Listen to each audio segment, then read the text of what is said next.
So today I just want to tell you a story. Hope you don't mind. About 6 months ago, my daughter came to me and asked me some questions, and she said, "Dad, I don't understand. You're doing this whole thing about Ukraine. Why are we even funding this? Why are we spending so much money on Ukraine when we have problems at home?" And she went on with a question after a question after a question, and these were standard talking points from the other side, and I'm thinking like, who are you listening to that you're asking me these questions and like what's going on? But instead of jumping to conclusions, and I talked about this in an episode about 6 months ago, instead of jumping to conclusions, I just patiently answered each of the questions because she had heard it somewhere in the media. She picked this up, and then she was like, "Oh, okay, now I understand why you're doing." Because I would answer things like, "Okay, well, why are we spending so much? Okay, let's take a step back. What would happen if we let this go? What do you think would happen if we let this aggressor state continue to roll over this one? And there are other states not NATO's protection around there, Georgia and Moldova and whatever. What's next? Play that out for me." And we talked through it, and she understood it, and she got it.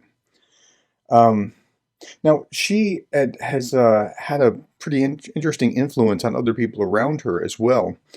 There's a Ukrainian lady that is a customer of hers at work, and she comes through pretty regularly. And my daughter told her about my ebook, and like this lady was in tears about the book because like why would he do that? Like we're not even Ukrainian. I don't claim to be Ukrainian. But this is my values supporting Ukraine against Russia because Russia's an aggressor and they're doing this and they shouldn't be doing this and it's evil. So I told a coworker about it. The coworker was the one that I was telling you about that like said he read the thing and then like he was on the other side of that equation and now I get it. I understand and he's now supporting Ukraine. And so I tell you that to tell you this, like you don't know who you're influencing and what that ripple effect of influence is. So Sunday was Father's Day in the United States, and my daughter got me this, and she got this for our yard. I don't know if you can how well you can see that. In this home, we stand with Ukraine, right? She got that for our front yard. It's like on this little like metal stand. I don't know if that's going to actually make it to the front yard. It just might be in the background here. But I was very touched by it. But it struck me that she got it for the front yard because the example that I spend, the amount of time that I spent on this, because I spent a lot of time working on this. And when we talk about it, like we'll talk about it in the car, or we'll just, periodically she'll ask me, "So what's going on in Ukraine?" Right? She gets it. She's getting it by example. In leadership, that's one of the most powerful ways to lead is by example. And I've told my class this a number of times. If I had a choice between instructing my children or just being an example, I'd choose example every time. It's like if you say, "Hey kids, don't smoke." Okay, don't smoke. What are they going to do? They're going to smoke because they're watching your example.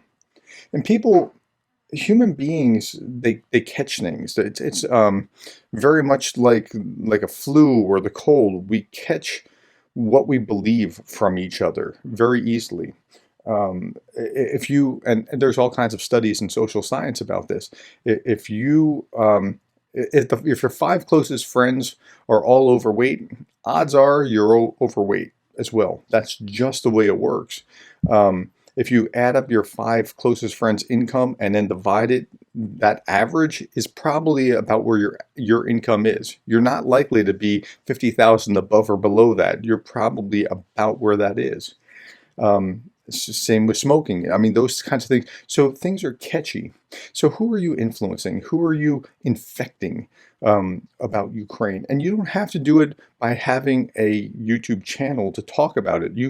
But the amount of time that you pour into it, the attention that you put onto it, the amount of times that you share what you see.